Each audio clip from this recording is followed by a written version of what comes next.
And we are live. Welcome, ladies and gentlemen, to episode 3094 of the Survival Podcast. It's a Monday. We're starting later than we do on a Monday generally. We do have an episode of Outback with Jack for you guys today. Those of you on the video live feed, you'll get a chance to interact with us quite a bit today. I can see the head count's higher than normal at the very beginning. That's because of probably some of the stuff we're going to talk about today. Today's going to be a mix of doom and gloom, and then, kind of weird stuff, and then things maybe you've never heard on TSP before, and some of the other cool stuff as well. Bloodletting in the Bitcoin space. No, not actually. We're going to talk about the bloodletting in the altcoin / shitcoin space, what really happened and how Terra Luna plays with that, and a lesson you better learn now because this is not going to get better anytime soon. The bloodletting has only just begun. We're gonna talk about that. We're also going to talk about something I have dubbed, and I just thought of this morning, the natural systems quadlemma. And I called it that in the notes. It's really the natural versus, I guess, synthetic systems quadlemma. It has to do with growing food and making your decisions. It's just something I thought about this morning when I was watering, or I should say topping up the wicking beds in my aviary. And then somebody sent me this while I was gone, and I'm really happy they did. It's a video of a young man from Japan who has never touched, until he got to this place here in the United States, an actual firearm. For 3 years, he trained on his own with airsoft, came over here and shot with some of the best shooters there are, and more than held his own with just a little bit of coaching. So we are going to destroy the airsoft is not realistic for training nonsense today. I actually have a video segment that I edited together of a larger video thing on that from T-Rex, and I'll play that for you guys today. Those of you on the audio only, I'll skip over playing that for you. I'll edit it out because without the visuals, it's not that impactful. It's going to be one of those things. If you get the audio, I'm going to recommend that you either go find that point in today's video podcast, or that you go look at the original video and watch the whole 30 minutes, because you'll sit there fascinated. I'm going to blow you guys away with how good this kid is today.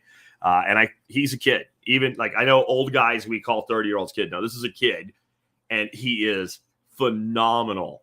And it's all about muscle memory. It's all the stuff that I've taught you guys about airsoft over the years.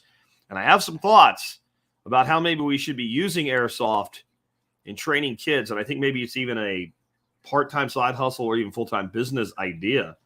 And I think we can teach a lot with this. I'll save it for when we get there. I have a point to ponder. I mentioned this a couple times, but we never dove into it yet. Something I heard on Pompliano's podcast. A point to ponder: when the marginal cost is zero, the end product becomes free, i.e. tech is deflationary. We're going to talk about that. And I think it's a good primer for something we're going to get to a couple points later. We're talking about, of all things, Ted Kaczynski. Next up, the real pain in all the stupidity that you're seeing, the potato in chief, all of it, it's only getting warmed up. I'm going to give you some more thoughts about what I see coming this summer and into fall, and why I don't think it's going to get better anytime soon. I do think it's going to get dramatically worse, and I do think everybody out there needs to take this seriously and up your prepping skills a little bit, and your preps a little bit. And I'm going to talk about how you might even see by fall the return of COVID stupidity, and why I don't think you'll see it return to places like Texas and Florida. And it's probably not why you think. Real quick, I'm going to talk a little bit about what went on at Exit and Build. John Bush did a phenomenal job. I just honestly forgot what it's like to speak in front of 500 plus people. It is something that if you're a speaker, maybe I just need to get out a little bit more, even though it's hard to do, and do it a little bit more. Yeah, then we're going to talk about Ted Kaczynski. And I'll say right up front, yes, Ted Kaczynski is a murderous bastard. I am in no way endorsing that side of what Kaczynski did. We are going to talk a little bit about maybe why it occurred, and maybe why we shouldn't just write off the infamous manifesto. I'm actually going to play for you a few minutes of an audio that you can listen to the entire thing for free. It's on Odyssey. I have pulled out a little segment, and it's toward the beginning. It's on leftists and leftism. And I think it's because I picked that piece because it'll resonate with this crowd. There's a lot of other things in it, and I'll talk about a few things, and I'm going to suggest maybe you go listen to this. And I know how some of you guys are going to feel, and hey, you know what? You know what I need you guys to do? I'll tell you when we get to that segment. Then we're going to talk about How hardware drives software. Everybody seems so big on the AI and all these software developments that are coming. And I'm going to put it to you in a way where you're going to go, oh, wow, I'd never really thought of that before. I think for many of you anyway, especially if you're not in the tech sector, and you'll realize how it affects you. Then I'm going to talk about how dystopian our future might be. Have you ever heard of something called an empathy nurse? An empathy nurse. Pretty obvious what an empathy nurse would be. But aren't nurses pretty empathetic already when they're caring for you? Like if you're really sick or dying or something like that? Well, I guess maybe not as much as we'd like them to be, as hard worked as they are. But there's a reason that the empathy nurse is considered a job growth sector in our future, and you won't believe it when I tell you. And when you research it, you'll find out. As always, I don't bullshit. And then we're going to talk about, even watch a little clip of something that's becoming more and more reality today. The old movie, Idiocracy. Yeah, I have 3 video/audio clips for you today, and I'm going to play for you President Mountain Dew Camacho's speech about not sure fixing everything in 1 week. And there's going to be 2 things to this. One, I want you to realize that not sure is not coming, and how similar the problems in the Idiocracy are to the problems we're experiencing right now. I didn't bring anything on about it, but Soylent Green, I think was released in 72, and it also seems quite fitting for at least the problem side of today. But then I'm going to talk about something. Oh, Mike, I haven't even gotten started yet in a $25 super chat, man. Thank you so much for that. Power might go out, so sending it early. Keep making great shows, Jack. If it does go out, Mike, just know that, of course, the archive will be available. But I discovered something this morning when I was playing around with what to close the show on, and I came up with the not sure thing.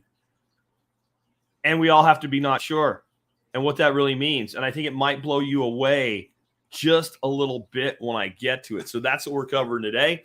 Real quick, just wanted to remind you guys, the show is sponsored by really great sponsors that I've personally vetted. And if they weren't really great, I wouldn't recommend them to you. And today's sponsor of the day, number 1, is jmbullion.com. I'm going to talk about crypto today. I talk about crypto a lot. I'm not an either or guy, right? Though, like, I'm not like, I'm all in on metal. I'm all in on crypto. I really believe that gold and silver play a place in your long-term financial resiliency, and I recommend you get your silver and or gold from JM Bullion because they do a discount for you guys that are members. No one does a discount in silver and gold, guys. It's such a thin margin. It's unbelievable. We have one for you.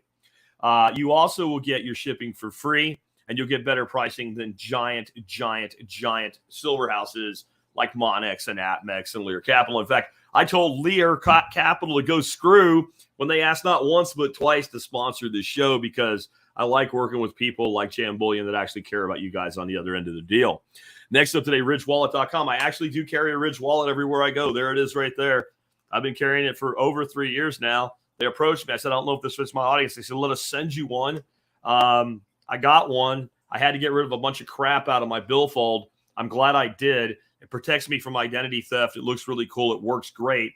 And it's long lasting, man. Again, I've had this 3 years. It's still like brand new, other than you can see for those watching the video, it's a little worn on the surface, but it works. It functions exactly like it did when I started out. And because I don't have that big billfold on my butt, I don't take it out of my pants when I'm driving and end up in the store without my wallet and can't pay for stuff. And I got a cart full of crap and yeah, it's really great. Check it out. And Greg says, thoughts on the UST Luna crash. I'm not going to star that one, Greg, because we are going to cover that. In fact, that's going to be right up near the top of the show. In fact, it's going to be our lead story today now that I checked my bullet points. I didn't want to say that until I was sure. So let's talk about what happened with UST and Luna in the crypto space. And this is a bloodletting, and more is to come. I'm going to give you the short version of this. First, I want to point out that the day before all this shit happened, I kind of mentioned Terra Luna and said that it was likely to have a lot of real problems in the future, and I wouldn't touch it. You guys remember that? It was like the day before it happened. Now, I thought they would be able to make their Ponzi work a little longer than they did. I was more worried about the SEC coming in or the FTC coming in and laying the smackdown on them. But what really happened here is that they were laying up Bitcoin and using Bitcoin to stabilize Terra UST, which was a stable coin. It wasn't very stable. And when the Bitcoin price crashed, they had to start liquidating Bitcoin to cover the spread on the backing for their stable coin that wasn't stable. I think they had somewhere in the neighborhood of like $25 billion in Bitcoin or something like that. At least it was worth that when the whole thing started. And so when you start liquidating that much Bitcoin, you start driving the price of Bitcoin down, but you have no choice. And as you drive the price down, you make the thing on the other side of your own problem worse. You see how that works? So what ends up happening then is you are your own executioner. And anybody that looked at Terra, UST, and Terra Luna with a critical eye, instead of following the cult leader that started it, said, this is going to happen. And then nobody listened to him. Everybody told him, shut up, you don't know nothing. Don't be a dream stealer. And now the dreams are dead. Terra Luna went from something like $37 to like 0.0000000006 millionths of a cent. UST is no longer pegged to the dollar. It's like a fraction of a cent or something too. It's all dead, and it's not coming back in spite of the cult leader saying we shall return. Oh, I'm not going to tap dance on this. I don't feel good about it. I want to point something out. I believe that Terra Luna, the whole ecosystem, was worth north of $50 billion, and it's now worthless. And in this modern age, we like 50 billion. That's chump change or whatever. That's a lot of money. It's a lot of money. And I want to put it in perspective. Do you guys, nobody look it up, see if anybody knows on the top of their head, what was the value, rough value of Enron when it collapsed and kicked off a whole series of freaking misery and pain in the United States economy? Anybody know what Enron was worth? And if anybody does in the comments, I'll just say that Enron had stuff. Right? Enron didn't just have money and paper money and fake money and leveraged positions. Enron actually had like some real estate and some physical assets. And when it crapped the bed, about 4 billion, dude, no, not even close. 8 billion, 800 billion-ish, no. Enron was worth about $70 billion. 70 billion. And you can think back to the fact that everybody heard about it when it happened. 70 billion. Terra Luna was worth about 50 billion, and it just went to zero. So it's not quite Enron-esque, and $1 billion ain't what $1 billion was back at the beginning of the millennia, but it's still a lot of money. It's a lot of money. And what I was saying about Enron there was when everybody got hurt and they went after Enron to try to get some restitution, it ended up that what was left of Enron was parted out, picked apart, and some people were made partially better, not even partially whole, but about 10%, 7 billion. So 70 billion ended up with picking the bone fest of about $7 billion. Terra Luna didn't own shit except Bitcoin, which has all been liquidated to cover his leverage spread. And so it went from 50 billion to below zero. Nobody's going to get shit. What's his name that's behind Ethereum came out and said they should all be made whole up to at least $250,000 because my FDIC. Well, they weren't part of FDIC. And this is all part of what I told you was going to happen. This is going to be used. That's why they let them do it. Instead of creating a crisis, they're like, oh, look, a crisis waiting to happen. We'll just sit back and wait for it. This is going to be used to usher in the age of the FDIC-backed stablecoin, where only real banks are going to be able to make stablecoins. And the people that do have enough Bitcoin to pay their bills as they get into this regulatory framework will be able to do it. Yeah? Remember I talked about that last week, right before all this happened? Yeah. But you know what else is coming? More bloodletting. There's one particular Ponzi scheme out there that it's the only real shitcoin Ponzi scheme that you guys from my audience keep throwing at me and trying to win Jack over to it. Tell everybody about it. It's called Hex. It's run by another cult leader, and it's attached to something called Pulse Chain. Thank you, Greg, for the $10 super chat. I really appreciate that. Greg said, I thought I would send you $10 instead of 50,916 Luna. Thank you, Greg. So I know I'm going to piss some people off. I might lose some listeners right now. I might see the number go down. of the people in the live feed, if you are Hex followers, because they are a cult, that doesn't make any sense. And Hex is about to do a Luna really, really soon. And it always was. If you don't know what Hex is, don't learn. If you don't know what Pulse Chain is, don't learn. Don't learn things that won't matter in a few months or less. Plant Propagation says Doge. Doge, by comparison to Hex, is a god coin. It's beautiful compared to, it is a complete scam. If you go to the Hex website, you'll see a whole page dedicated to telling you why it's not a scam. Guys, listen, if you have an entire page dedicated to any project or anything that says we are not a scam because you're a scam, it's back to what I said. If somebody says, you can trust me, run the hell away. I just want you guys to understand there is a tremendous amount of leverage in the altcoin space. In the case of Hex, it's not leveraged against Bitcoin, it's leveraged against Ethereum. And at one time, there was a lot more Ethereum there than there is now. How do we know that? Because they have it all on one address, because an Ethereum address is an account. And it's dwindled from something like 200 billion worth of Ethereum to 25 billion worth of Ethereum. And it's about to die. Stay away from all this shit. All this, you guys asked me so much about yield farming and all that crap. And I looked at it and I said, I'm not going to crap on it, but I'm not going to tell you to do it. Now I'm going to tell you a lot of it, most of it, don't do it. I'm becoming more and more a Bitcoin maximalist every day, because here's your philosophy if you're a Bitcoin maximalist. You want to have money in the future, you want to insure your future, and you want to use crypto to do it, buy Bitcoin, put yourself in a coma. That's an easy system. Remember I did an episode of Miyagi Mornings back when I was still doing that segment? And I said every consistently valid method of building wealth that's proven to work over time is boring, and that's why nobody wants to do it, but it means you can do it. There you go. There you go. K-Bonk says, I'm not going to start this for later. I'll use it now before I move on to my next one. K-Bonk, just listen to Richard Hart, its founder. I agree. And you know what I've heard? He's so smart, Jack. That's what you guys pitching me this shit coin have said to me. You can't even buy it, by the way. If you email customer service and send them Ethereum and have them put it into your account, and then they're going to pay you some ungodly interest rate because no one knows why. You know the one question that nobody could ever answer for me about Hex? What's on the other side of the financing? They didn't even understand the question.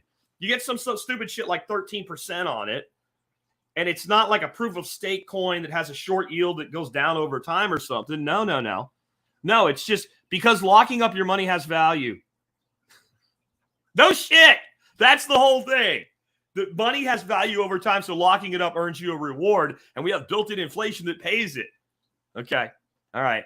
And Camilo JDL says, cheers to Jack becoming a maxi. I'm going to still say I'm a shitcoin minimalist, but I am a minute minimalist. There's some use cases still out there yet, but what I'm seeing coming out of Lightning, and we won't go into all that crap today, is that every single thing that there was a use case scenario for altcoins for now can be done with Bitcoin.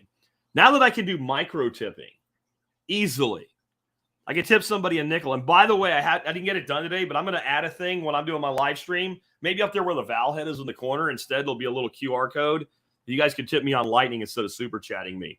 If you could tip me a nickel with Lightning and it works, there is no use case for anything other than privacy coins. And the way Lightning works, that's going to go away too. And more tech is going to be built on it. So anyway, I'll say one more thing on this before I leave the crypto thing here.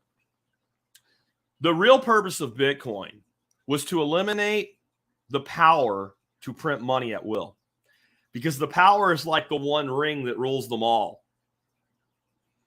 It's too powerful to be resisted. And I would say almost every altcoin exists so that people can print money.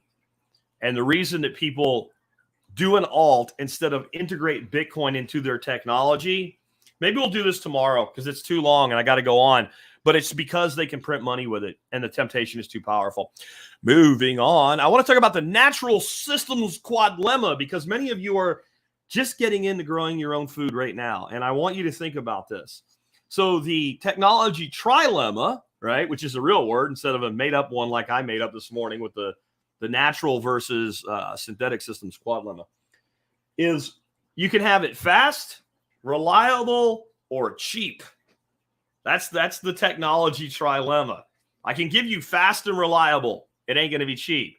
I can give you reliable and cheap, but it ain't going to be fast relative to other systems available at the time, right? That's the technology trilemma.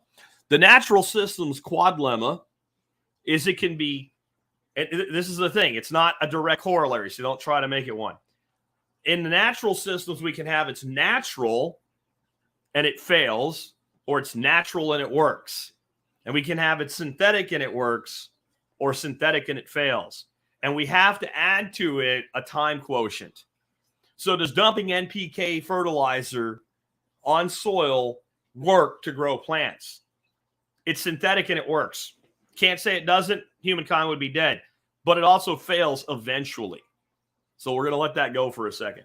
But you know what's worse than synthetic and works for a time? Natural and fails. What good is something if it's all natural, but it fails? Not very good, especially if you're making a bet. See, a bet that something will work, that works 90% of the time, is fine. Right up until you're betting your life or somebody else's on it. See how that works? So I think some of you need to be open to at least some portion of what you're doing, synthetic and works, instead of natural and fails when it comes to growing your own food, and then have a plan to get away from that and to think about long-term consequences. So I'm going to shift gears as I explain this, and it's something that won't seem to make sense in just for a second. A surgeon. You know, doctors have a credo, first do no harm. You have to actually understand what that means, though, because if I'm a surgeon and I lay you on a table and have somebody put a substance, a poison into your body that incapacitates you to the point where if we didn't put a tube down your throat and ventilate you, you would die because you'll stop breathing. Then I take a rotary saw and go through your sternum and crack your chest open, expose your heart and your lungs, and then put you on coronary bypass and disconnect arteries and veins going into your heart. And then I swap those out and do a valve bypass or replacement or some shit like that and sew you back up. Did I do harm? You bet your freaking ass I did. Having your chest cracked open is harm. A surgeon does harm. It is that the long-term benefit outweighs the short-term harm. That's how first do no harm is still met. But if we took it completely and totally literally, we would have no surgeons. And so when we're looking at a system and we're saying, I need this garden to grow me food today, and I need it to work this year because I'm betting on it now that we're going to have food for the fall and winter, then if I can't do it effectively out of the gate all naturally, I will use the synthetic where I need to. But I also have to think, how much damage will this do to the long-term system? How do I isolate it? So if I'm doing containers and I throw NPK in there, and I'm not saying you should, I'm just saying if I do, I've really isolated it. If I completely pound the ground with synthetic NPK, I start the whole biocide cycle. But if I do it as a gardener, I do a lot less of it than I do it as a farmer. And I can begin to transition. I'm not saying what to do and what not to do here. I'm just giving you a method of thinking about this probably differently than you ever had. Because all natural and doesn't work is not good. Now, all natural turns out doesn't work. Learn from it, improve, great. But if you get into a point where you're really relying on production, I am not going to fault you for going out and buying a bag of 10, 10, 10, and even some 7 dust, and growing a garden and producing food. Is it ideal? No. Is it what I'm going to do? No. I also have a lifetime of experience doing this, and I think we need to stop shitting on people who take that approach because they're betting their life on it. The natural versus synthetic systems quadlemma. Next, I have taught airsoft a long time. A long time. I have preached airsoft. I think the first workshop where we ever did airsoft guns in the workshop was in 2016, if I remember right. 2022, that seems crazy, but that would be 8 years. And I talked about airsoft way back in the beginning. I'm sure I did in 2009. Not sure if it made it the cut in 2008. So if it's 2009, we're looking at 12, 13 years that I've been recommending airsoft. And I always get an objection. It's not realistic. Yeah, It's not realistic for training, screeching, autistically, etc., from the peanut gallery. Well, there's a young man in Japan who, because Japan doesn't believe in your personal right of self-defense, home of the samurai, but that means you have a right to self-defense from somebody appointed to do it for you. You ever think about that shit? Because back in the heyday of the samurai, the common citizen wasn't allowed the possession of the sword. So it's not even a surprise to me that the average citizen today in Japan is not allowed the possession of a rifle or a handgun. So this young man goes out, gets himself some airsoft equipment that's completely legal, begins training.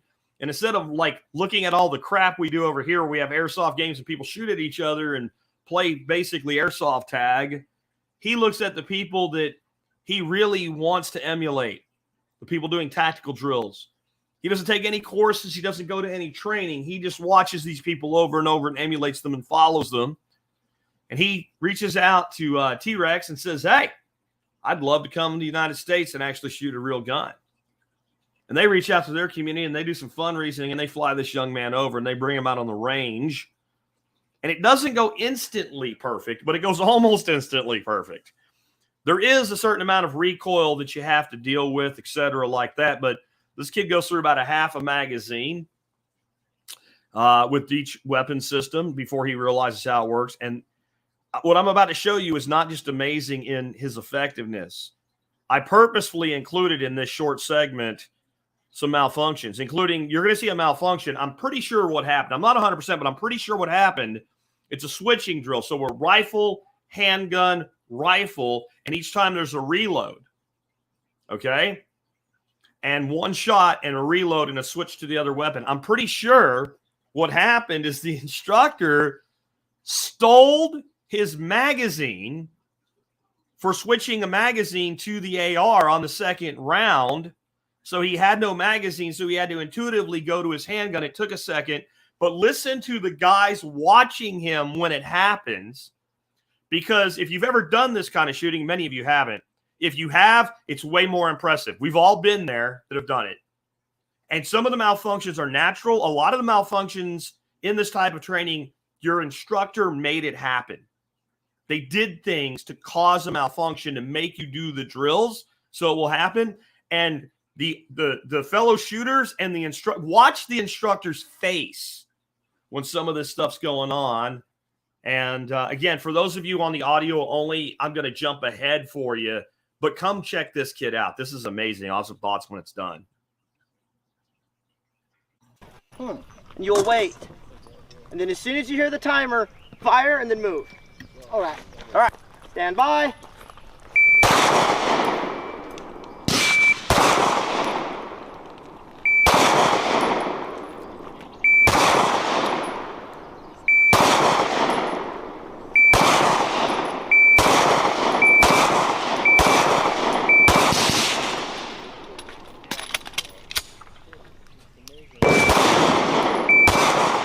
Holster up.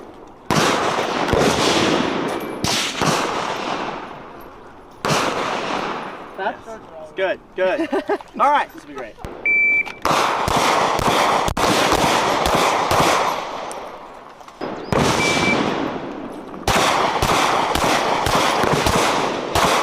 Good, good. Stand by.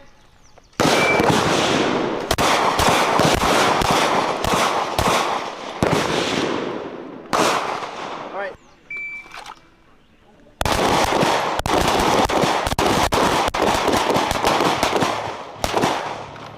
10 yards, doesn't really matter. One, reload one, into an A zone in under 3 seconds. His first shot was a 66. All right, let's do it again. Whew, boy. Stand by. Ow. There you go, fix it, fix it. Yep. Oh my God.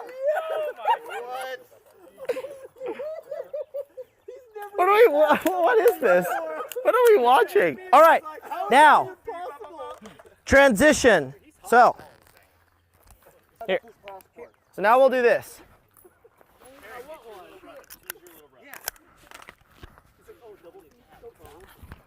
Ready? Yep. Stand by.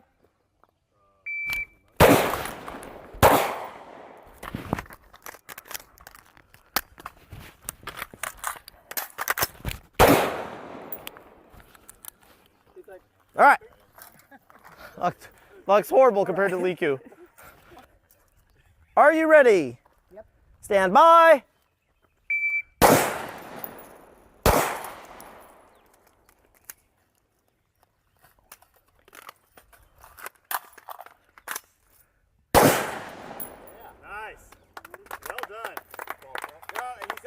Dry fire, it works.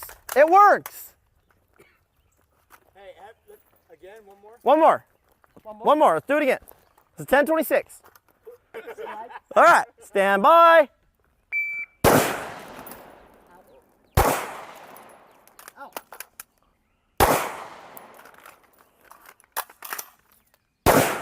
That rifle reload, though. Excellent. Can I just say? Good.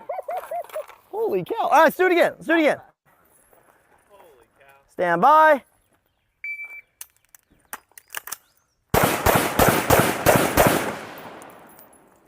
We need to stop giving this guy a bad gun.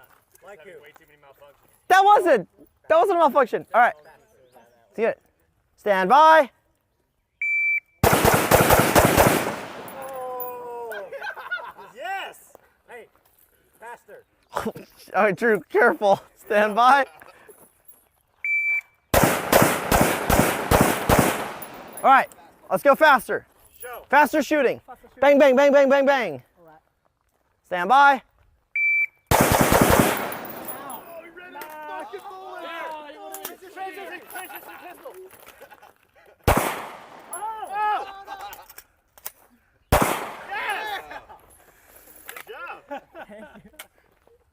You worked through it. Oh, show. I don't know. I'm gonna dry fire for like 4 hours tonight. Aim. Stand by. Oh my God. The last two shots.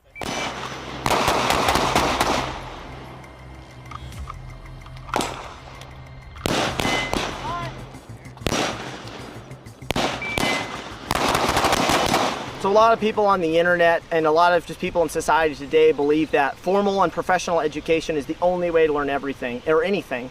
But what we saw this past weekend is that someone who's had zero formal education, has not taken any firearms classes, has not taken any, advanced pistol shooting, advanced rifle shooting, can run with guys who've been training for years, professional SWAT guys, professional military guys, former soft guys, and he can run with them just fine with no formal education. It's just attention to detail from videos that he finds, following good shooters, and then emulating what they're doing, and then putting in the time, putting in the reps. That's ultimately what matters. And that's something that, I try to talk to a lot of people about, is you don't need to take a ton of classes to be good at shooting. You just need to work on your own. It's playing scales on the piano. It's boring, nobody wants to do it, but that's ultimately what it comes down to. And we saw a prime example of that the past couple of days from Show, where he's putting in time for the past 3 years. It's not even like he's been doing this 10 years. It's only been 3 years. And then he's coming out to the range and hammering out drills faster than a lot of us. And his accuracy, there's a few things that he just needs to work on with live fire, but considering that he hasn't had any of that in 3 years is absolutely incredible, and speaks to the fact that you can indeed teach yourself things without formal education. Get ready. Ready. Stand by.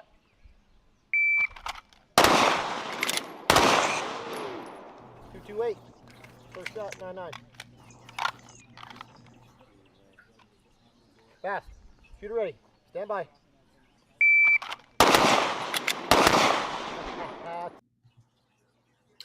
All right, so that was a little bit jumpy in some spots, and I apologize for it. I actually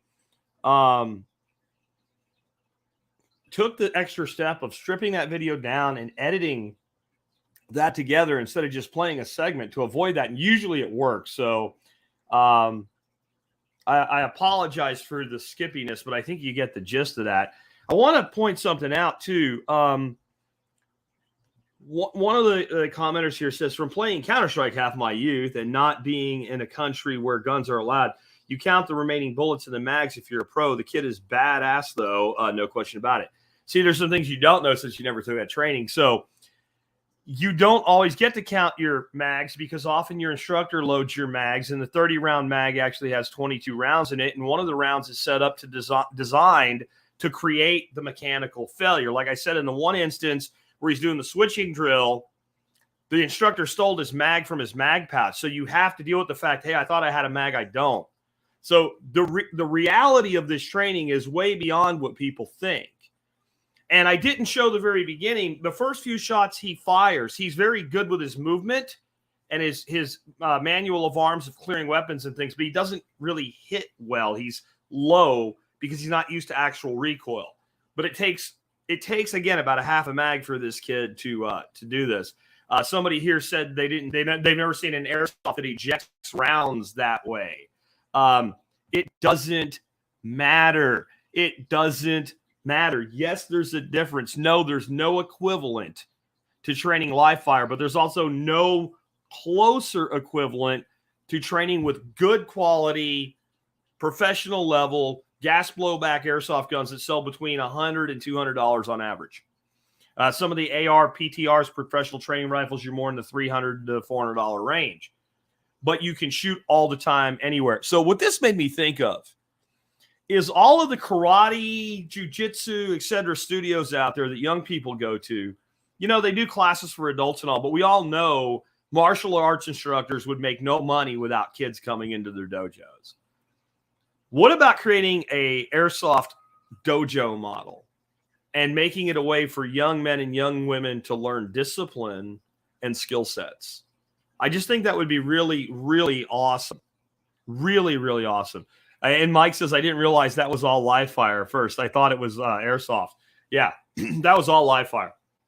There's literally, you'll watch the whole video. It's over 30 minutes long. There's not a single airsoft gun in the video. So this kid comes over from Japan. He has never touched a firearm.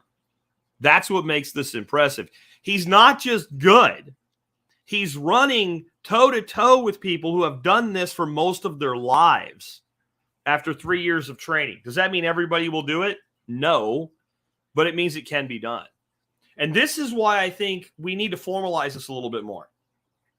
Cost. What's a box of 9mm or 40 Smith cost right now?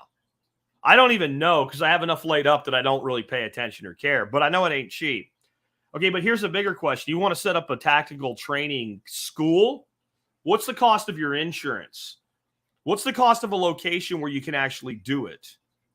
That's close to where people live. If you live way out in the sticks that you can do it, you see what I'm saying? But we can we can take an old busted ass warehouse that we can lease for under $1,000 a month. And we can set up all the drills. I've always said that. I'd love to see it done. Mike says 25 hollow points in Canada is 19 Canadian dollars. You're getting close to $1 around there, folks. 50 cents around. How much can you afford to shoot on a weekly basis? You can shoot airsoft guns practically for free. Jim, I don't know who ships. I'll tell you who shoots a 40. Limp-wristed FBI guys that couldn't handle a 10mm. That's who shoots a 40. I own a 40 Smith & Wesson. The barrel is sitting away from the gun. I was able to come across at a really good deal. I won't say exactly how, but a SIG 239 that I carry a lot now that I rebarreled a 357 SIG because basically you take it apart, flip the barrel out, put the new barrel in. And the 40 Smith barrel, I don't think I've ever fired a round through it. So I'm not a fan of it. I was just bringing up an example of common carry calibers. So I just think there's a lot with this, and I would love to see programs developed to develop discipline and training in the youth. And I would say the odds of a serious injury occurring in a well-run airsoft tactical training program designed for young people are not infinitesimal, like there's going to be no serious injuries, but I think they're lower than your average karate class. Just saying. So I think it's something we could do, and I think that there's a lot of people that would really kind of dig putting their kids in something like this. And I don't even know if it has to be a business. I think it's something that a group of dads and moms could get together and set up and start doing. And if not that, then you can do it with your kids in your backyard or your basement. All right, moving on. It's dead. I don't ever want to hear it's not realistic. Again, it's dead. It's dead. It's dead. It's all the way dead. I guarantee you, the person that tells me it's not realistic, if I put you side by side with this kid, he's going to outshoot you. Now let's move along. Back to the doom and gloom. Pain is coming. Bad pain. I talked about this before I left for Exit and Build. I feel morally obligated to repeat it. Just from the diesel supply alone, major pain is coming. Major pain is coming. We have the lowest reserve of diesel fuel we've had in my life, probably, relative to the population and needs of society. The problem is there's no place for it to come from to make up the shortfall. We are only going into summer. We're only going into summer. And it's only going to get worse. Peak everything comes midsummer, and we're already in a bad place. Yes, it's the Northeast that will feel it first, and then the entire East Coast, but don't think that you're going to get away with it in the middle United States like where I am in Texas or the West Coast. This is something that we're going to have to deal with. And you know, Mike H here says we're over $6 a gallon in California for gas. Expensive is a thing. Expensive driving, the price going up driven by short supply is also a thing, supply and demand. But actual shortage to the point of even if you have money, maybe you don't get fuel, that's something we really haven't seen since the 1970s. And I'm just barely old enough to remember this. And I was a kid in the 70s, a little kid in the 70s, who generally would not have paid attention to gasoline prices or the gas situation at all. Most people that are 50 years old, they kind of know there was that thing that went on in the 70s. Maybe they remember their mom and dad bitching about it a little bit, but they don't actually have a real memory of it. They have an echo of a memory. My father ran a gas station and tire shop in the 70s. So it was real world at home for me. And I remember not being able to get gas unless your license plate ended. It was like even numbers one day, odd numbers other days, and certain letters some days and others, or something like that. And I remember how we were privileged, right? I don't think we used that word, but lucky, I think, was the word we used. Since my dad owned a gas station, we could do whatever the hell we wanted as far as getting gas, even though we weren't supposed to. The memory of the United States people is short. This is the 1970s mixed with the 1930s, guys. And I know I keep saying it, but get out of these clusterfuck cities if you're still there. I don't even know what to say at this point. If you want to see when people get mad, if you want to see when people start like hanging politicians, bureaucrats, etc., from lampposts, if you want to see when people start really breaking windows and burning down buildings, when they're hungry. When they're hungry. We're in a bad situation here. Now, how bad will it get? I was point blank asked that this weekend by Nicole Sauce while we were having a drink. And I said, the best, and it's not a direct analogy, the best analogy I can give you is 1980s USSR. What life was like for the Russian people, the Soviet people in the 80s, right before the Soviet Union completely fell apart, by the way, is what I see for the United States. Not a direct corollary. We're a different time, a different place, a different economic system in the United States than they had. But the type of pain is where I see the analogy. And all I'm going to say is, if you can lay up more food, lay up more food. If you can lay up more fuel, lay up more fuel. If you can lay up more of anything that you're going to rely on, lay it up, have a security plan in place, and have a plan in place. You should have all this anyway. But how you're going to get to places if shit goes sideways in the city or town that you live in, and the bigger the city or town you live in, the more likely it is you're going to need that alternate routes plan. That's all I'm going to say on it today. Listen to this. Ziphor88. Should I sell my house and use the money for gold and silver prepping? No! Don't do that. That's stupid. That's what people that want to sell you silver and gold tell you. No, don't do that. That's stupid. I can tell you're new to the show. I don't mean to yell at you, but good Lord, I want everybody to hear that, so I'm going to say it forcefully. No, don't do that. That's stupid. You can go all in on silver and gold when food's going to be short. You're going to eat silver? You're going to eat gold? What are you going to do? Stick it up your ass and hope you can absorb minerals through your butt? Don't do that. That's stupid. Don't do that. That's stupid. You know what's not stupid? Having a place to live. You know this thing, the whole housing market's going to crash and they're going to throw everybody out. No, they're not. No, they're not. You want me to leave in the middle of a crash where nobody can afford it? Right? Make me leave. Yeah. No, don't do that. Shore up your ability to feed, care for, and protect your family, and do it now. If you want to sell your house and move somewhere else, that I will endorse. Selling your house to buy as much gold and silver as you can when they can crash that market next, and you get stuck in the in-between. I recommend silver and gold. I recommend silver and gold the way I recommend Bitcoin. Small amounts over time until you stack enough that you feel I've got that covered. And then maybe sometimes when it goes down, you stack harder. That's a methodical approach, and it's not financial advice. Somebody said Jack doesn't do financial advice. Yeah, it's just what I do. But I will tell you what not to do. And liquidating your real property to buy gold and silver bars is coming from a state of fear. And even though I'm telling you shit's serious, I do not want you to act in a state of fear, because you will do something stupid when you act in a state of fear. And the more money you have, the more power you have, and the more power that you use the wrong way, the more you can hurt yourself and others. Okay? Just think.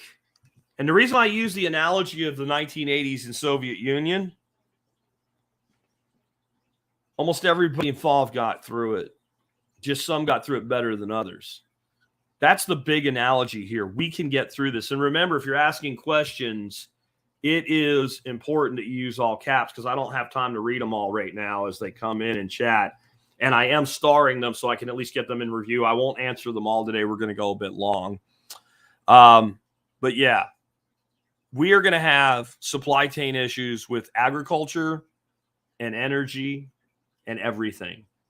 And don't think that they may not continue to increase this war. You know what the idiots are doing now? Finland wants to join NATO in the middle of the Russia-Ukraine war. Yeah, that's going to de-escalate things. We're pouring more in, and our freaking Congress clowns and senators are using more stupid language, like saying directly, we are at war. Don't think that Russia doesn't listen to it when our mouthpieces are saying we are at war, but we're not at war, but we're at war, but we're not at war. I'll save my thoughts on this. Just please take it seriously. Look at it this way. If wherever you live, there was a major storm coming, and it was a really long storm to get to you, but you knew it was going to hit you. Knock out power, blow roofs off houses, all that shit. But you had like a month to get ready for it. You'd figure out what you most need to do to deal with that storm, and you'd go out there and you would do the things. I'm telling you to do the things to prepare for this. And if you don't do something stupid like sell your house and buy a bunch of silver and gold that may not be worth anything to you in the short midterm, because no one will want it because they want to eat instead, that's dumb. Don't do it. But if you do the things I'm telling you to do, like shore up on the resources you're going to require in the next 90 days, 6 months, 1 year, and nothing happens, you obey my rule. Live a better life if times get tough, or even if they don't, because all you're going to do is buy it now, use it through that period of time, and if nothing goes wrong, resupply on the other end. If you don't get it and you do need it, you're going to be screwed. You see how that works?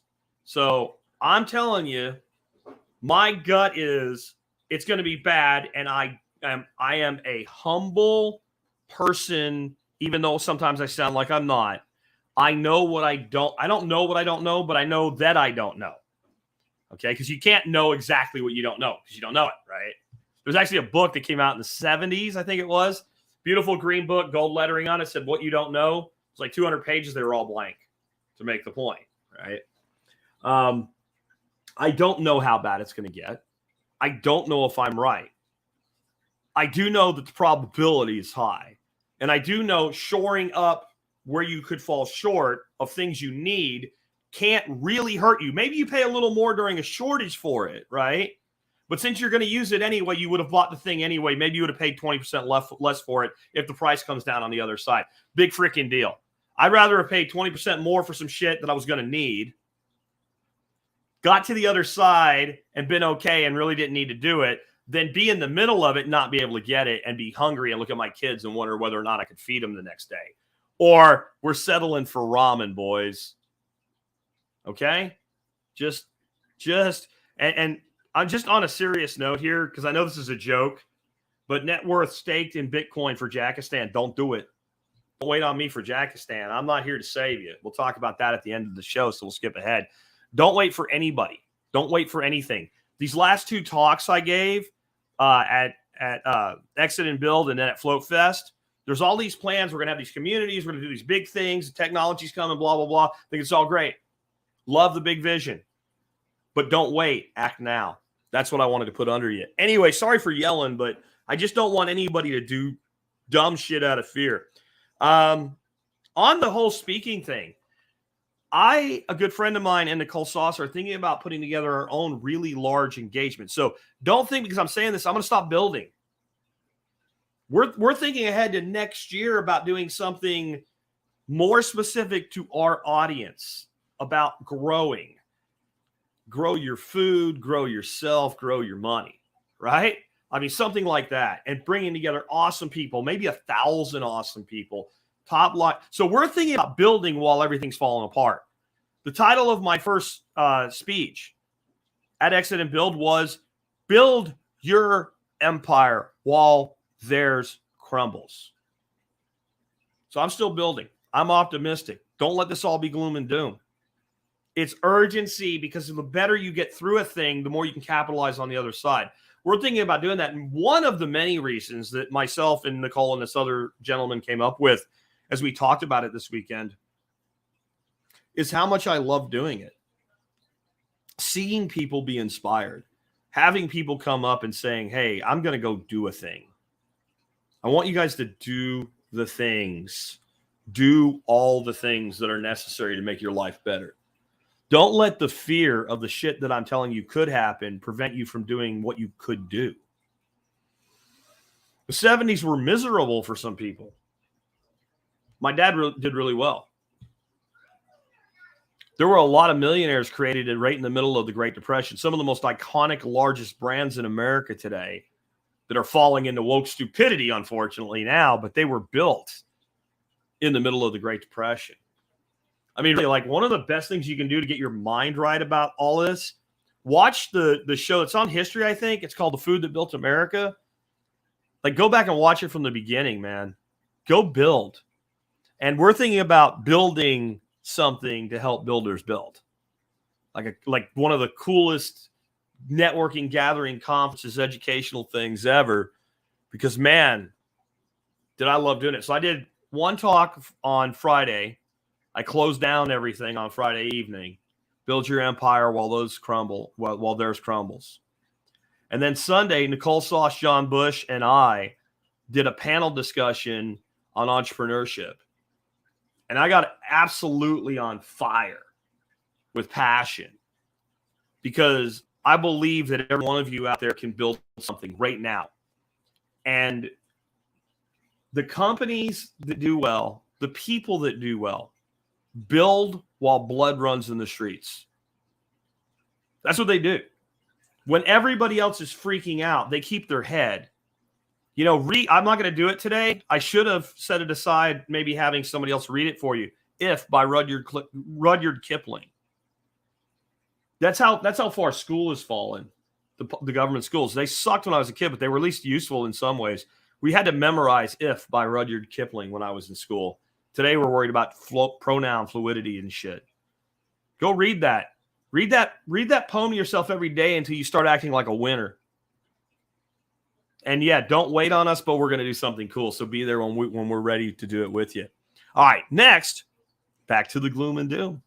I'm going to do something for you now, and I'm going to have to give a disclaimer, not because it's important for me to virtue signal, so that I can say, well, I'm not endorsing, not that way.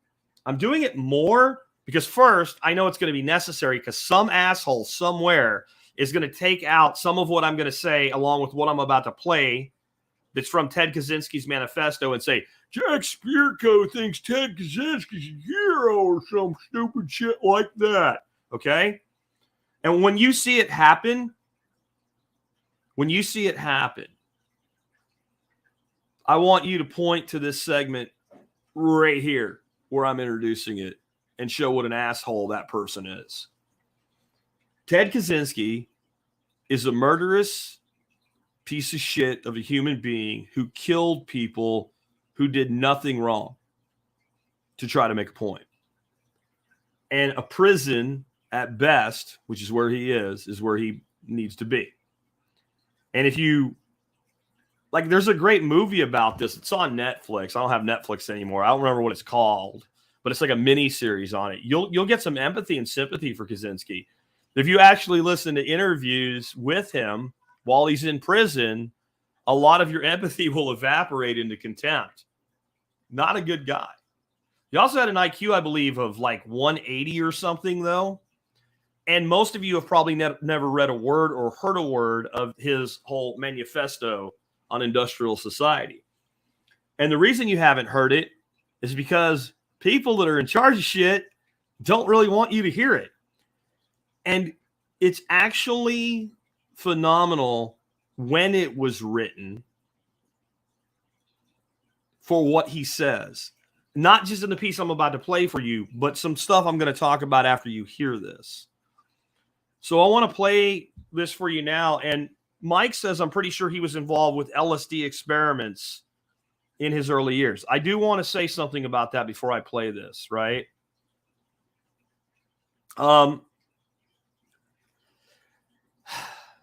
Ted Kaczynski was, there it is. Thank you. MK Ultra victim. MK Ultra was a program that was run on college students where professors would, working with the CIA, singled out students who were particularly subjective to mind manipulation, especially very intelligent people, to determine the validity of brainwashing and control. And horrible, horrible things were done to them in these experiments where their trusted mentor, their teacher, was setting them up for this misery. And it's really worth watching that miniseries because you really get an understanding of what they did. And I'll save my other thoughts on that for after you guys see this. But I want you to see this. Hopefully I'm going to add the right one to the stream because I can't tell looking at this here which one I need to be adding. But I think it's this one here. Deeply troubled society. One of the most widespread manifestations of the craziness of our world is leftism. So a discussion of the psychology of leftism can serve as an introduction to the discussion of the problems of modern society in general. But what is leftism? During the first half of the 20th century, leftism could have been practically identified with socialism. Today, the movement is fragmented, and it's not clear who can properly be called a leftist. When we speak of leftists in this article, we have in mind mainly socialists, collectivists, politically correct types, feminists, gay and disability activists, animal rights activists, and the like. But not everyone who is associated with one of these movements is a leftist. What we are trying to get at in discussing leftism is not so much movement or an ideology as a psychological type, or rather a collection of related types. Thus, what we mean by leftism will emerge more clearly in the course of our discussion of leftist psychology.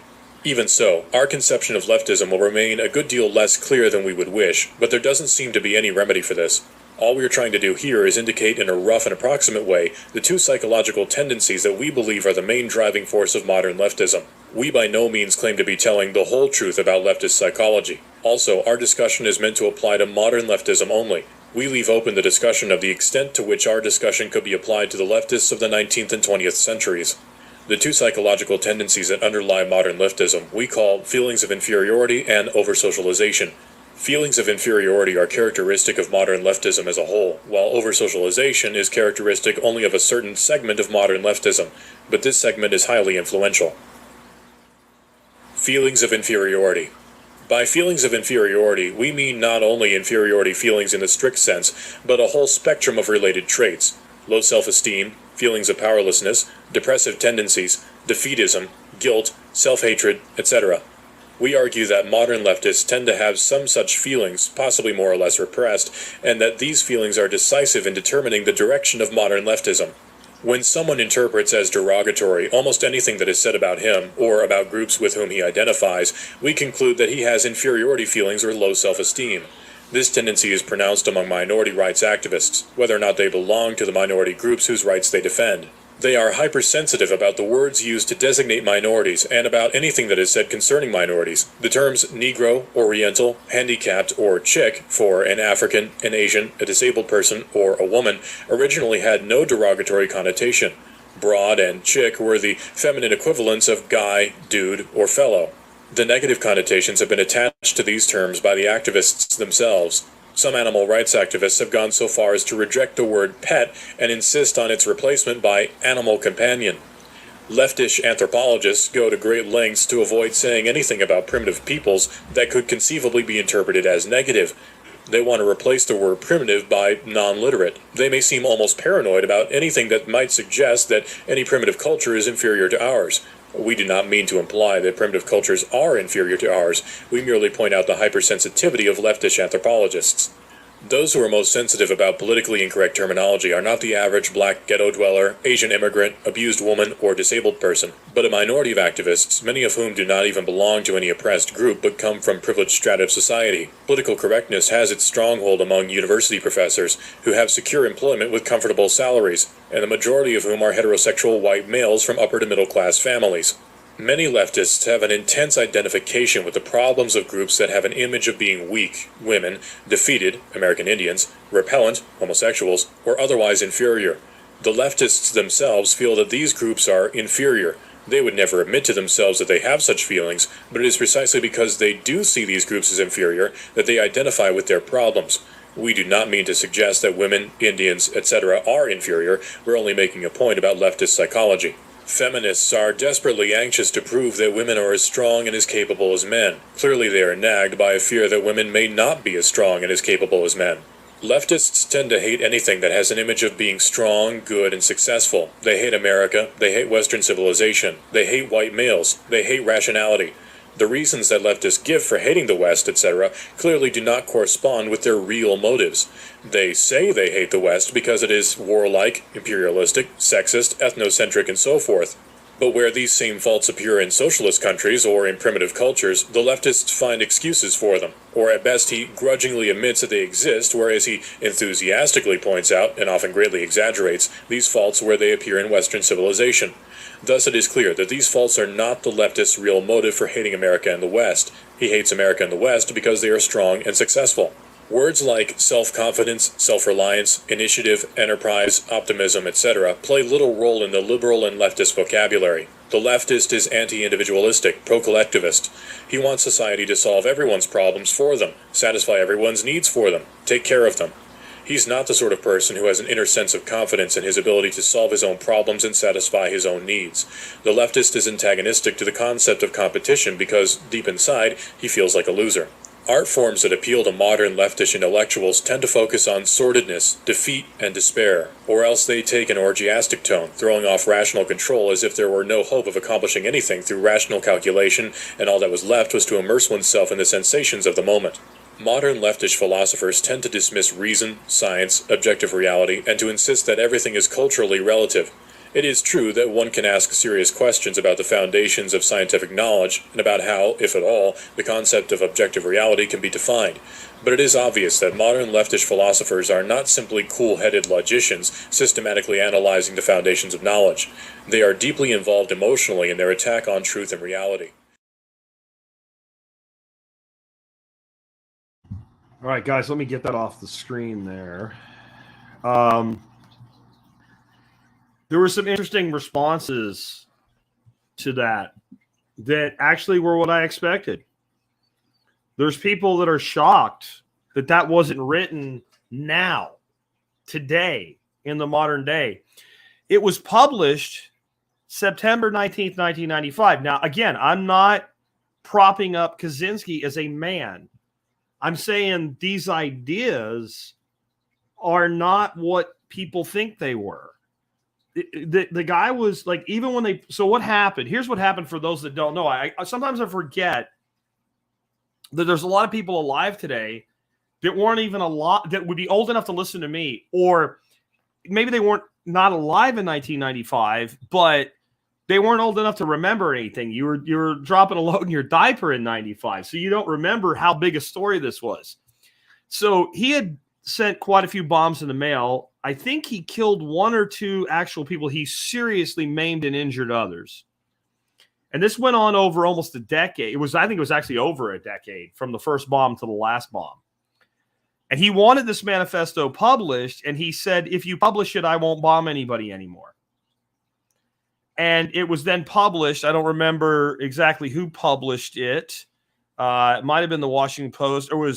I don't remember. It was a major publication, and he had a requirement that if this was published, and it might have been Washington Post, I think, that if they did it, he wouldn't set off any more bombs. Now, in the end, this is how he got caught. They looked at the way the writing was done, and they knew it had to be a person of a certain level of IQ, and then the timing and the style guide, they actually used this to reverse engineer. And then they also set a trap in that they asked people who thought they might know somebody like this to actually read it. And his brother turned him in. His brother recognized the writing and turned him in. And it's a short version, but it's totally worth researching. Now, again, I don't have to say the guy's a good guy to say he's right. Yeah. I want to talk about some other things that were in this book that are really interesting that might be being used by the people in power right now. This manifesto. A lot of it was about the revolution. The revolution. It was a revolution against technology. That's what he wanted. He wanted to get rid of all this technology. There's a point in the manifesto that he says, the revolutionaries should not seek political power until the basic, dumbed down version is until shit's so screwed up that you can blame the people that had power for how screwed up it is before you change the system. Interesting. So you'd need somebody to accelerate the screw up completely incompetently if you wanted to change the system into something new, so that when you brought the new system in, the things that don't work or cause pain during the transition can be blamed backward. And it was already miserable, so more misery is not that big of a deal, Brandon. Huh? That's an interesting thing. He also says something that I wonder if he would have even sent a single bomb. Part with Kaczynski, you cannot separate what the government did to his mind with MK Ultra from the total story. It's like an equivalent to trying to talk about United States history and leaving slavery out. All these wonderful thoughts of our founders, but we made an allowance for one man owning another man. You can't leave it out. You can't. You can't have an honest discussion. And I don't mean it's an equivalent. I just mean it's an analogy. If you have a discussion of the history of the United States of America and all its good and all the good that it did, and you leave out slavery, you're not being honest. And you're ignoring a scar, a true cancer in our past. And we shouldn't do it. And to judge Ted Kaczynski apart from having his mind manipulated with drugs and mental torture by someone he trusted in his mentor, his teacher, along with the United States government, you can't have that discussion either. So there's that. But there's also the idea that he wanted his voice heard.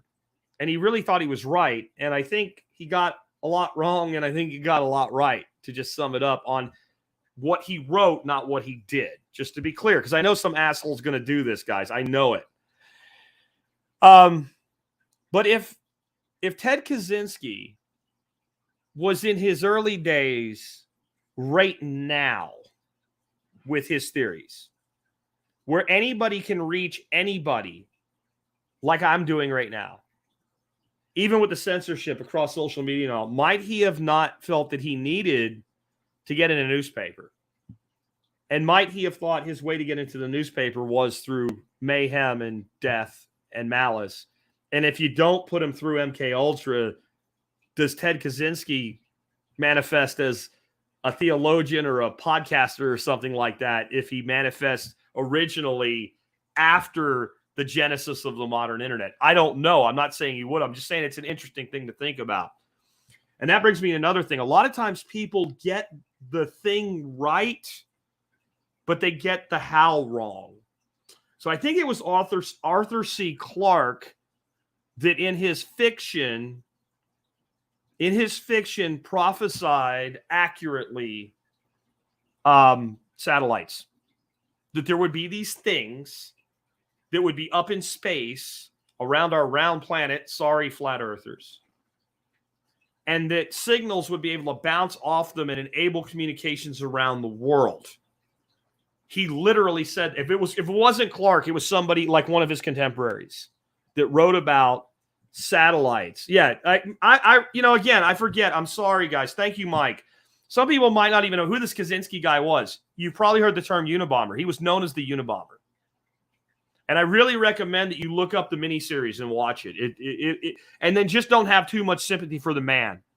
Because as much as the guy probably deserves some sympathy, if you listen to the interviews, a lot of it will dry up. You'll find yourself somewhere in the middle, which a lot of times is the right place to be. But anyway, he got the whole idea of the satellite right. But you know what he said? Again, if it wasn't Clarke, it was somebody like him. They would be made out of bricks. Now, why? It was the most durable construction material that you might cobble something together with of the time. Yeah. And he got the what right, a satellite, and the wrong right, the construction methodology. So something else that Kaczynski says in his manifesto is that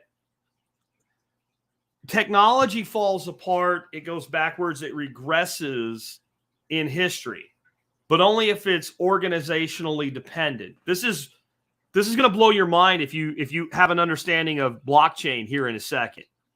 So in other words, when everything fell to shit, and we have someone giving us the Netflix link, and I'll try to remember to look that up and add it to the audio notes when this is over. But it would, like, the Roman aqueducts regressed after the fall of the Roman Empire. They were organizationally dependent. They required the Romans to maintain them. And when Rome went away, and Rome didn't have its military and its tax system and its road system and its infrastructure, the average person who would have loved the water to keep coming to their little town did not have the capability to maintain the aqueduct.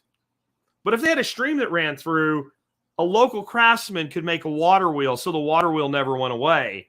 Only the aqueduct, because this is, again, you can think this guy's a piece of crap as a human being for killing people. You can give him no excuse for MK Ultra, which I think is maybe not an excuse, but at least an aggravating circumstance, some understanding of what happened. Doesn't mean he's wrong. So now I want you to think about this in modern technology. So much of our modern technology is organizationally dependent. If there's not a central organization to maintain it, we can't use it. But as long as we have anything like an internet, so the internet as we have it today, or the mesh internet of the future that will be maintained individually, little box sitting over here, right? Little box sitting there, and we can maintain a mesh internet. If we maintain that, we can maintain blockchain, we can maintain Bitcoin. It's the most impressive technology humans have ever built that's actually not organizationally dependent. What do you call a technology that's not dependent on an organization? Decentralized. It's an interesting way to look at this. Again, I encourage you to learn more about this, but it is less a manifesto, in my opinion, as far as its validity, and more a prophecy. So I think Kaczynski, the Unabomber, like many people in history are really smart people, pinpointed the problem perfectly. It was the extrapolated solution that was the problem. And that could be because you're just wrong. And you see, one thing about being really smart, and it's something you have to remain humble with if you're highly intelligent, is it's really easy to convince yourself that since you're really smart and you got the problem right, you got the solution right. I've been humble. This is why I love permaculture. Permaculture humbles your ass. You're like, I know this will work. I know this will work. You do it. And nature's like, okay, all right, there you go, baby. There's your answer. It did work. You got to accept that feedback. When your feedback is non-existent because you don't ever get to test your theories, your solutions can be off.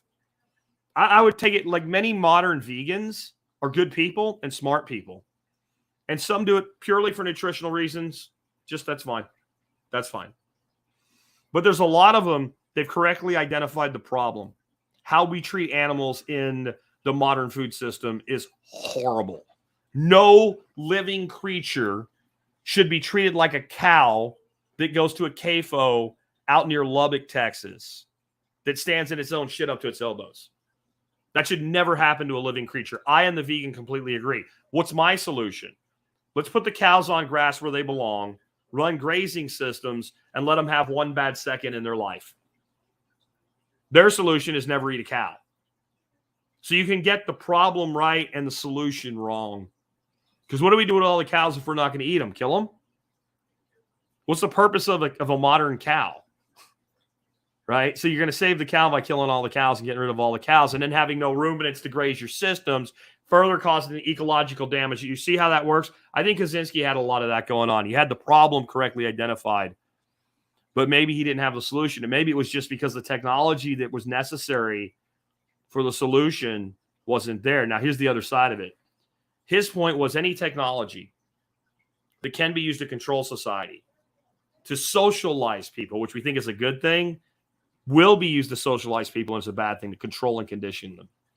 And the more technology was developed, the cheaper it would be to develop it, the more it would be distributed, the more people would have access to it. And even if it was used by a benevolent controller, initially, it would result in bad things. And there was no way to keep it out of the hands of the benevolent because of the way it scales. That'll tie into some other things. I just encourage you to learn more.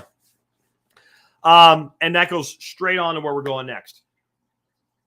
This is really important to understand. And it's why I didn't bring this up just for the shock value. People think software is where the game is won. People think software is where the game is won. All the artificial intelligence and all of that. It's not. The game is won as to advancing technology in the hardware. It's won with the hardware. Hardware drives software.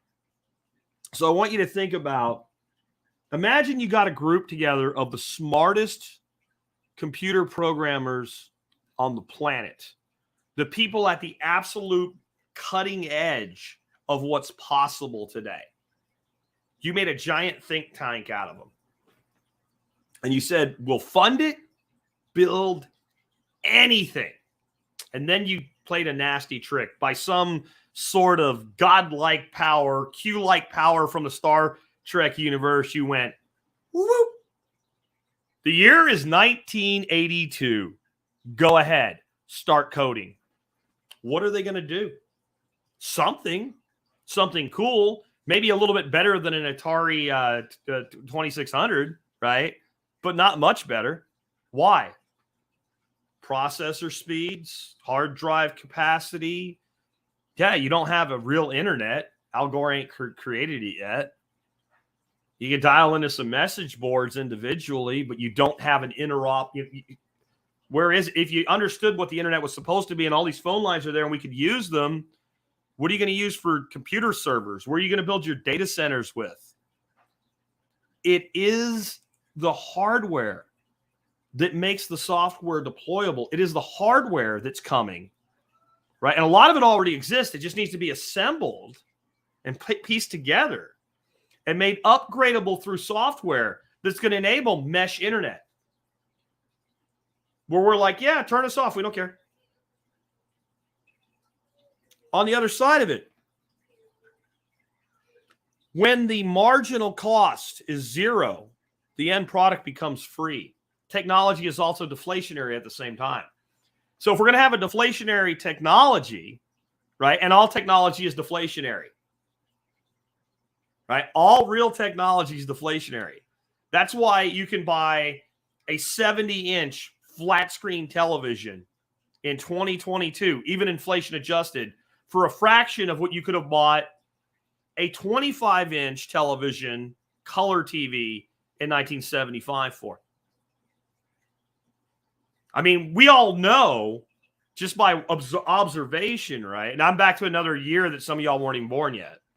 But we all know by observation that if I go out and buy myself a really great 60-inch screen television today, right now, that 5 years from now, I'll be able to buy a much better one for less money, even inflation adjusted. We all, unless society crumbles, like we all know that. But really think about it across that time span and how shitty a 25-inch console TV that at least nobody was going to steal it because nobody could carry it alone was in 1975 compared to cutting-edge technology today. So it's deflationary, even the hardware side. But the software is what's really deflationary. So we need a deflationary money to go with it, don't we? So we don't blow ourselves up.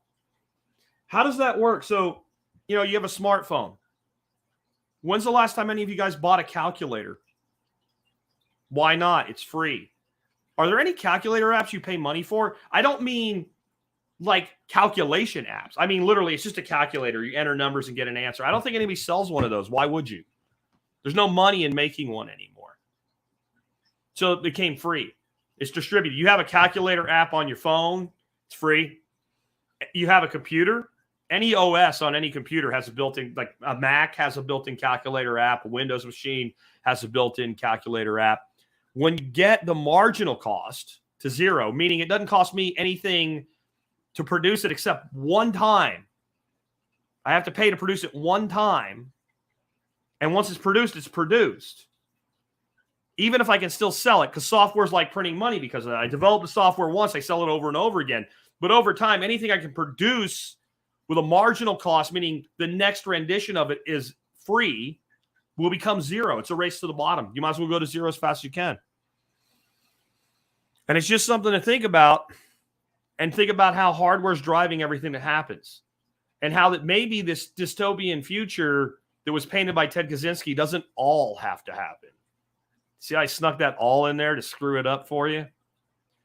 Because I want to tell you something else I just recently heard. And this is one of those things that, like, some of the stuff I heard was actually worse, but this is the one that hit me right here in the guts, and it stuck. And I had to talk about it today. Empathy nurses. So I was listening to a podcast. I think it was on the Wolf of All Street's podcast. And now the name of the two guests has just gone out of my head. And one is a huge name in the world of cryptocurrency and Bitcoin. And the other one I don't really know as well. He's actually really, really big, but he's like underground big. I'll find it. I'll try to link to it in the audio notes, which you can find a link to in the video notes below about an hour after the live feed ends.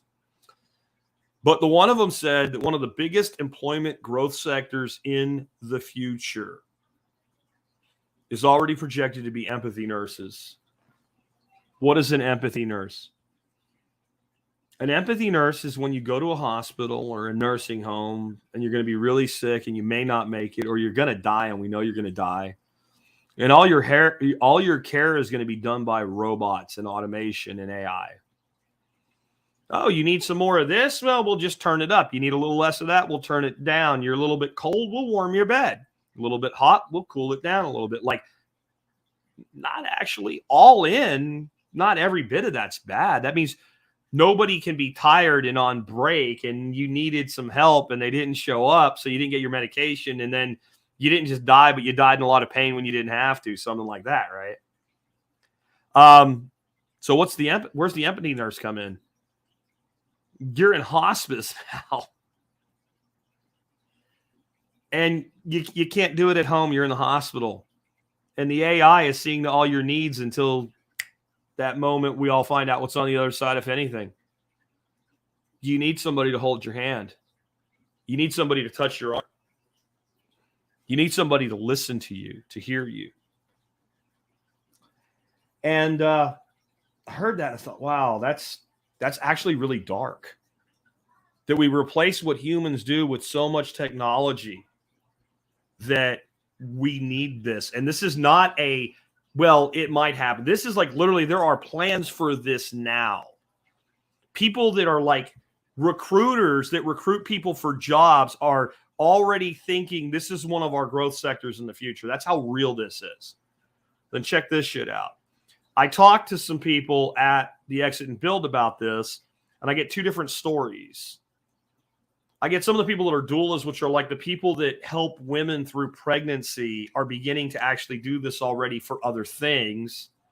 And that there's beginning to be a segment or a market thing that's already doing this outside of healthcare, just people that need to be talked to, basically selling their time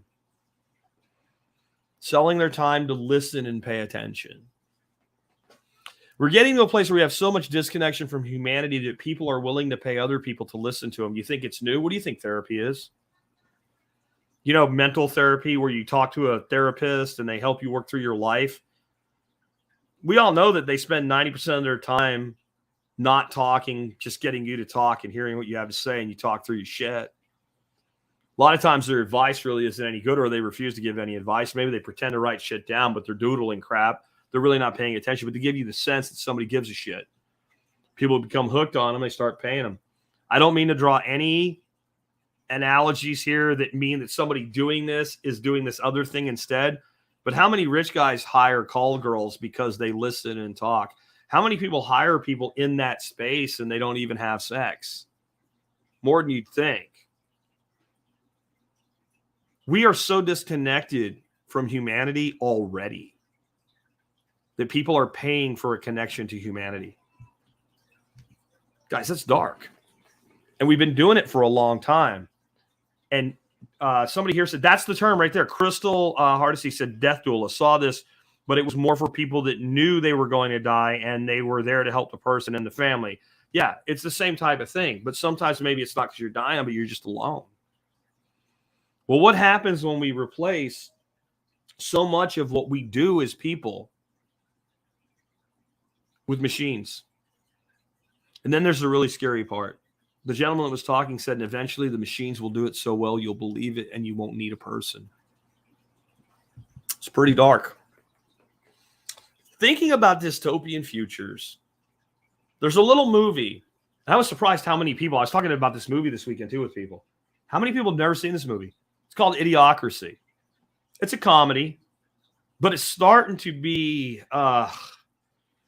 more of a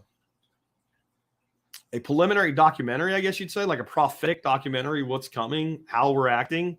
This is a scene in this movie. So the gist of this movie, if you've never seen it, Luke Wilson is not sure. That's his name in the movie eventually anyway, in the dystopian future. He's in the army and they're doing an experiment. They're going to freeze him and this woman who actually is a prostitute. They never really explain why they had to go outside the military to get the female in this. They do it makes a pretty good gag though. Upgrade. If you guys remember, I used to call my rooster Upgrade. That's where the name comes from this movie. He was the pimp. Idiot. Yeah, Upgrade gonna get his money, right? They're supposed to be frozen for a year, but they get frozen for like 300, and they wake up in the Idiocracy where everybody's been dumbed down and are stupid. And a WWE style wrestler, who I believe's full name was Hector Mountain Dew Camacho. I think I left a name out of there. Who you're about to see is President of America, which is interesting, by the way. President of America would actually be the right title. Like, they make it like that's a dumb thing to say.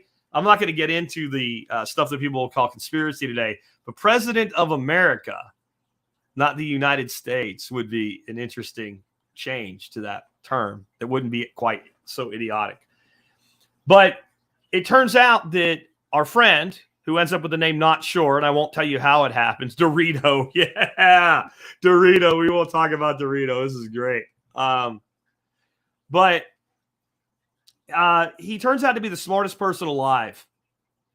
And he's the reason he was selected for the project, he's the most average person you can get. He's not smart. He's not stupid. He's average. And the most average person turns out to be the smartest person. And after he has somewhat of some adventures, the President Camacho, finds out how smart he is. And he puts him in charge of fixing everything. And this is the speech that he gives. And before I'll do this, I'm just going to say that technically, Donald Trump was a WWE superstar. Here we go. Ladies and gentlemen, the President of America! President Camacho!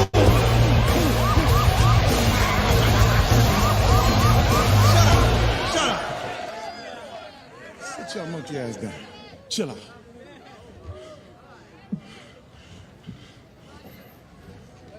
Shit. I know shit's bad right now with all that starving bullshit and the dust storms and we running out of French fries and burrito coverings. Yeah. But I got a solution. That's what you said last time, dipshit. I got a solution. You're a dick. South Carolina, what's up?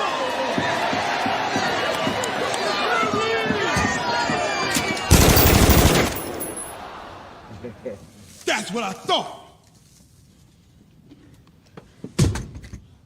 Now, I understand everyone's shit's emotional right now, but listen up. I got a 3-point plan to fix everything.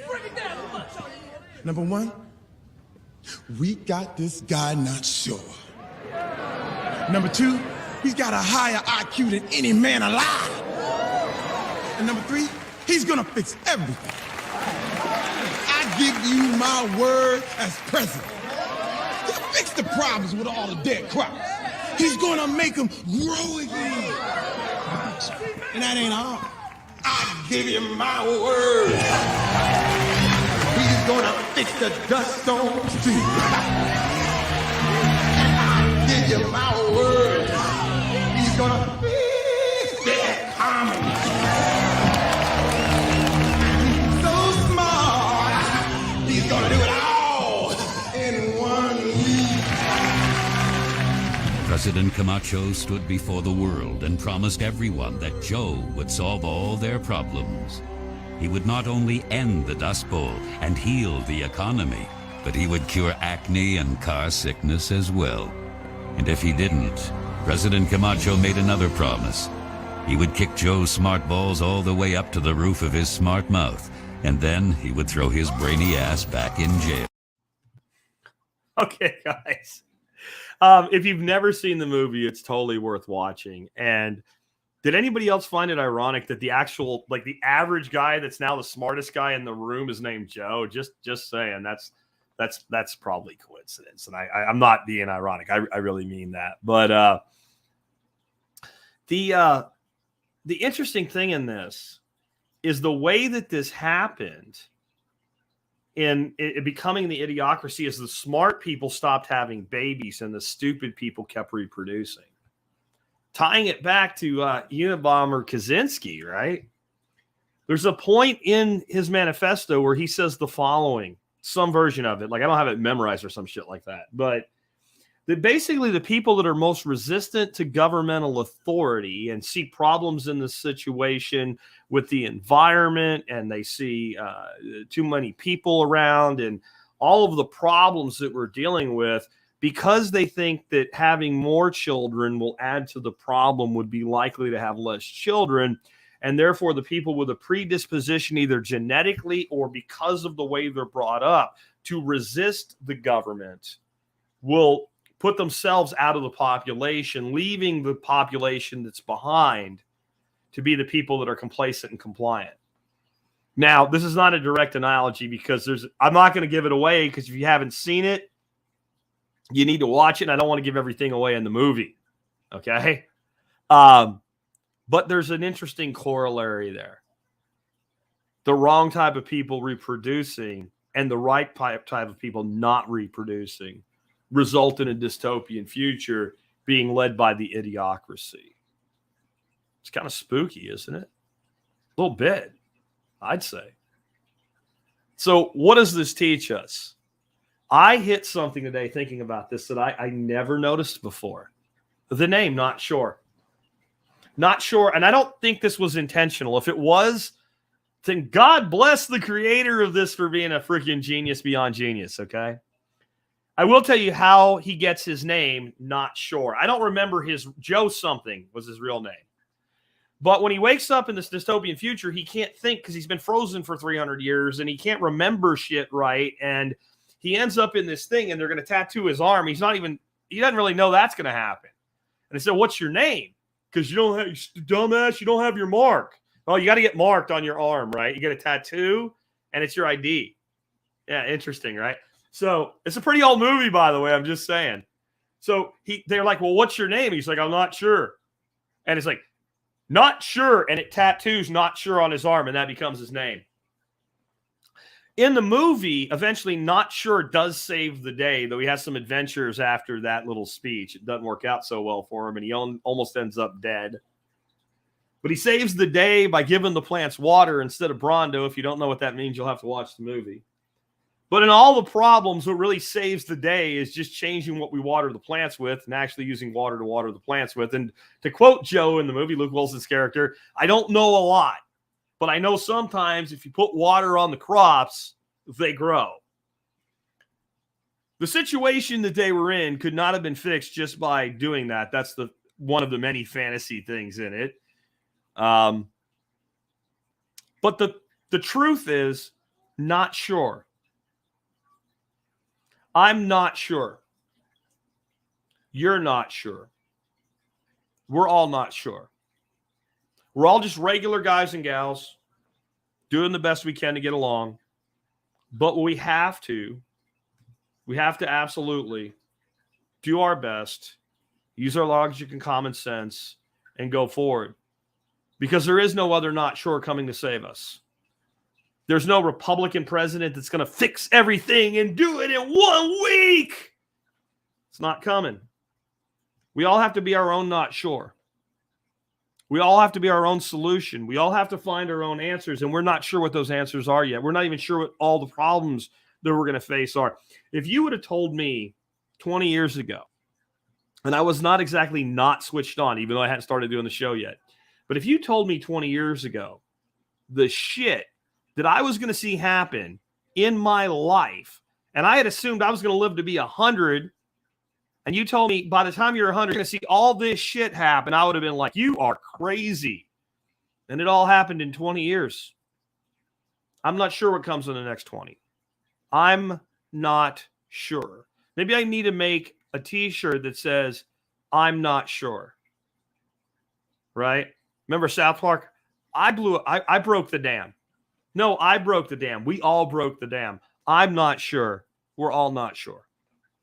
It's a double entendre. I'm not sure, folks. But I do know shit's coming. And I do know we can get through it. I do have some stuff I starred, but I'm not going to take any today. It's my first day back after a long trip out. It's an hour and 40 today. I did interact with some of you.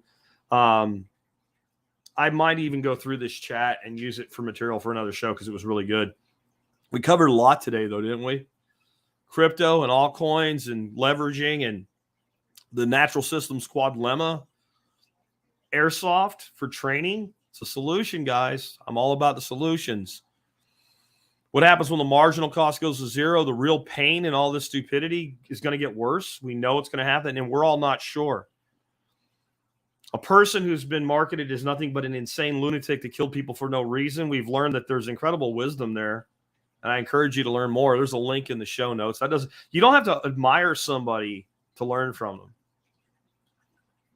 I'm not sure about a lot of things, but I'm pretty sure of that there's a lot of people you can learn from that you don't like, and you don't like who they are and what they are as a person, but you can still learn from them.